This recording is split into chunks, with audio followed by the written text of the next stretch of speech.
अस्सलाम वालेकुम तमाम वॉइस ऑफ पाकिस्तान के नाज़रीन।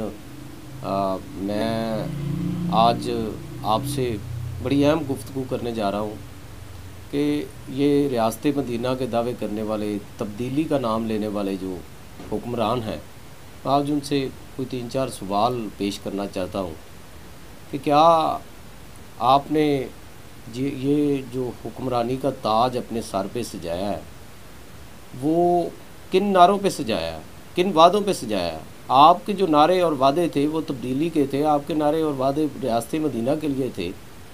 आपने 4 साल के करीब जो है वो मुद्दत गुजार ली है। इसमें आगे आपने अब जाके एक हेल्थ कार्ड जो है वो मुतारफ़ करवाया है, उस पर भी मैं बात करूँगा। उसके साथ साथ आपने मुख्तलिफ़ ऐप्स जो हैं उनकी ओपनिंग की है, उसमें भी लोगों को क्या इंसाफ मिल रहा है और कैसे इंसाफ मिल रहा है वो भी सबके सामने है। रिश्वत का बाज़ार वैसे ही गर्म है, करप्शन वैसे ही हो रही है। और महंगाई की अगर बात की जाए तो महंगाई तो इस वक्त आम आवाम की कमर तोड़ कर रख दी गई है, जिसमें सुई गैस लोगों को जो है वो मैसर नहीं है। किसी इलाकों में आ रही है, किसी इलाकों में नहीं है। तो महंगाई जो है उसने आम आदमी का जीना जो है वो 2 बार कर दिया है। कोई भी चीज़ लेने जाएँ, पेट्रोलियम मसनूआत की बात करें, अशिया खुरोनोश की बात करें, तो आवाम की पहुंच से दूर हो चुका है। बेरोज़गारी इतनी बढ़ चुकी है कि आपने करोड़ों नौकरियों के वादे किए थे, वो भी पूरे नहीं कर पाए। जो आवाम के पास रोज़गार था वो भी छीन लिया गया। लोगों को घर देने के वादे किए गए, लोगों के घर छीनने के मुतरादिफ आपने किया। मैं सख्त अख्ता होकर जो है वो आज इस बात पे मजबूर हुआ हूँ कि मौजूदा हुक्मरानों के मतलब मैं बात करूँ। सबसे पहले हम हेल्थ कार्ड की तरफ आते हैं कि जो हेल्थ कार्ड आपने मुतारफ़ करवाया है उसमें हो ये रहा है कि लोग जब हेल्थ कार्ड लेके जाते हैं हॉस्पिटल्स में तो सबसे पहले उनसे डिमांड की जाती है कि आप टेस्टों की फ़ीसें पे करें। और टेस्टों की फ़ीसें कम अज़ कम जो है छोटे शहरों में 7 से 8 हज़ार रुपये जो है वो बनती है, जो मुख्तलिफ़ टेस्ट लिख के दिए जाते हैं। बड़े शहरों में तो इससे भी ज़्यादा पैसे लिए जाते हैं। तो ये तो आपने कारोबार डॉक्टरों के लिए जो है वो चमकाया है, शायद डॉक्टरों से आपकी कोई डील है। उसके अलावा आपने जो ऐप्स मुतारफ़ कराई हैं उस पर एप्लीकेशन डाली जाती है। उसके बाद एक तो नाम जो है वो सीगा राज में नहीं रहता। दूसरा ये है कि उसमें होता ये है कि अक्सर व बेशतर जो एप्लीकेशंस हैं उनमें मदई घर बैठा होता है, उसको बुलाया भी नहीं जाता, तो उसको दाखिल दफ्तर कर दिया जाता है एप्लीकेशन को। ये इंसाफ दे रहे हैं आप लोग? ये हज़ारों बल्कि बेशुमार लोग जो हैं उनकी फ़ाइलें गायब कर दी जाती हैं इस दौर में। ये डीपीओ को एप्लीकेशन कोई देता है, वो मुख्तलिफ़ जगहों पे मार्क होके जाती है, एंड पे जाके वो कहते हैं जी एप्लीकेशन है ही नहीं हमारे पास। ये यहाँ पे कई वाक़यात पेश आए हैं। उसके अलावा बल्दिया में ऐसा हुआ है। तो यहाँ पे अब सिस्टम ये चल रहा है कि लोगों को इंसाफ तक नहीं मिल रहा। करप्शन जो है वो बेशुमार जगहों पे, पैसे के बगैर कोई काम ही नहीं होता। तो अब क्या ये लेके आए हैं तब्दीली? कौन सी तब्दीली है?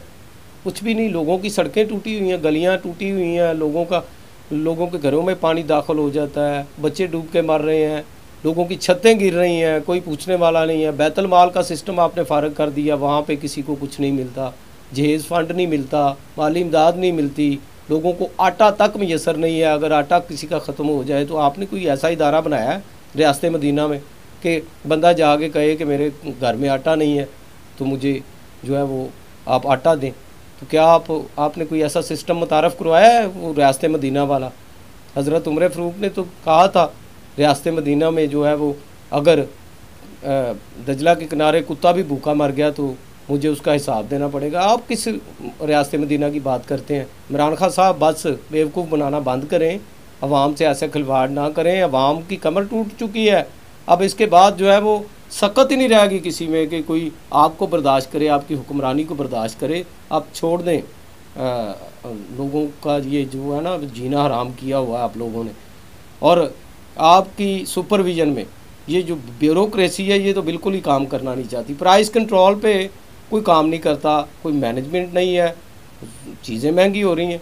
अब मरी में अगर ऐसा हुआ है तो उसमें इतना बड़ा साना हुआ है, उसमें क्या पहले कोई पेशगी इक़दामात मकामी जो इंतज़ामिया थी वहाँ की, उनको नहीं पता कि वहाँ पे क्या चल रहा है, वहाँ पे किराया कितना वसूल किया जा रहा है। इतनी जानें ज़ाया होने के बाद आपकी आंखें खुली हैं तो ये आपकी बेहिसी है, आपकी गफलत है, नाअहली है, जिसको आप छुपा रहे हैं। आज आप किसी और पे मलबा डाल रहे हैं, तो इसमें हुकूमत का सबसे बड़ा दोष है। उसको जितना भी मोर्द इल्ज़ाम ठहराते हैं लोग वो कम है। आप या तो आपको इस्तीफ़ा देना चाहिए या फिर आपके वज़ीर आला को इस्तीफ़ा। वज़ीर आला आपने जो बैठा दिया आपने शहबाज शरीफ के मुकाबले में, मैं शहबाज शरीफ को सपोर्ट नहीं करता। मैं कहता हूँ कि अगर शहबाज शरीफ के मुकाबले में आपने ये वज़ीर आला देना था पंजाब में, तो कोई उस लेवल का तो देते। आपने ये ऐसा वज़ीर आला दिया है जो मतलब किसी काम का नहीं है। उसने छोटे शहरों में कोई डेवलपमेंट नहीं की, डिलीवर नहीं कर पाया। आप लोग जो है वो सिर्फ़ यही वज़ीरों मशीरों के साथ जो है वो बयान जारी कर देते हैं, मीडिया में आ जाते हैं, बस रोज़ के रोज़ जो है वो कोई मछली मंडी लगा देते हैं और लोगों को लॉलीपॉप दे रहे हैं। तो ऐसे तो नहीं चलेगा जी। अब कहते थे ऐसे चलेगा पाकिस्तान, तो फिर कैसे चलेगा पाकिस्तान। मैं कहता हूँ कि आज जैसे पाकिस्तान आप चला रहे हैं, फिर कैसे पाकिस्तान चलेगा, ये नामुमकिन है। आज गरीब मज़दूर लोग जो हैं वो तो बड़ी कसम पुरसी की ज़िंदगी बसर कर रहे हैं, बददुआएं दे रहे हैं आपको लोग। तो आपको चाहिए कि अब जान छोड़ दें आप आवाम की। आपके बस की बात नहीं है।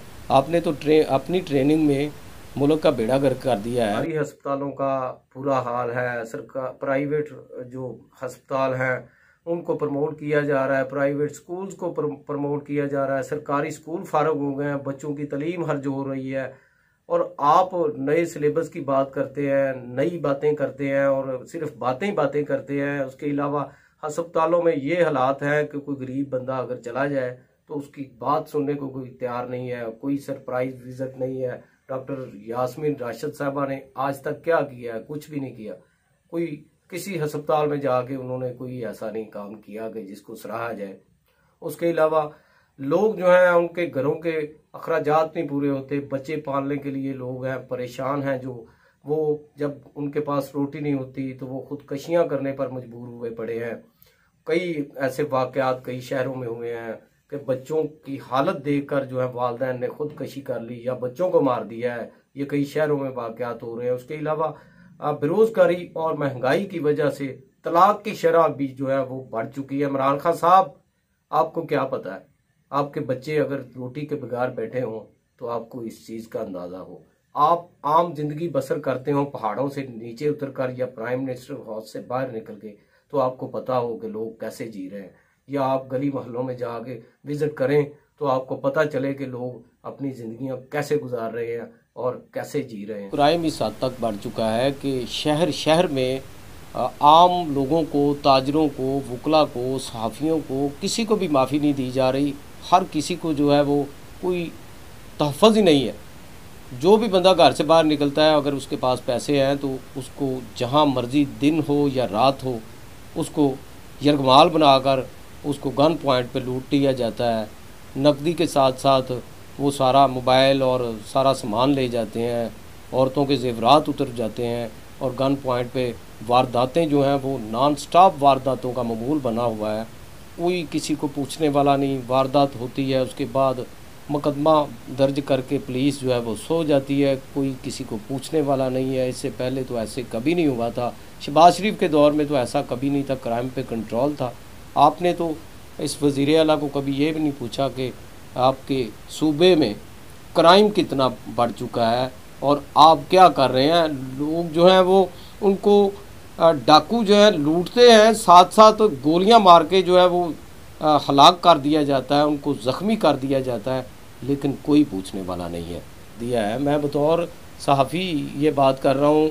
मैंने बहुत ज़्यादा सपोर्ट किया पीटीआई को, बतौर सहाफ़ी भी किया, वैसे भी आपके साथ भी मुलाकातें इमरान खान साहब मेरी रही हैं, तो मैंने भी बड़ा सपोर्ट किया। लेकिन आज मुझे उस इक़दामात का पछतावा हो रहा है कि ये मैंने क्या किया है। मुझे ऐसा नहीं करना चाहिए था। आज मैं आपसे इल्तमास करता हूँ हाथ बांध के कि या तो फिर ना फौरी तौर पे आम और गरीब लोगों का कुछ सोचें, वरना जो अगर नहीं ऐसा कर सकते आप तो फिर आवाम की जान छोड़ दें। बहुत शुक्रिया। पाकिस्तान जिंदाबाद।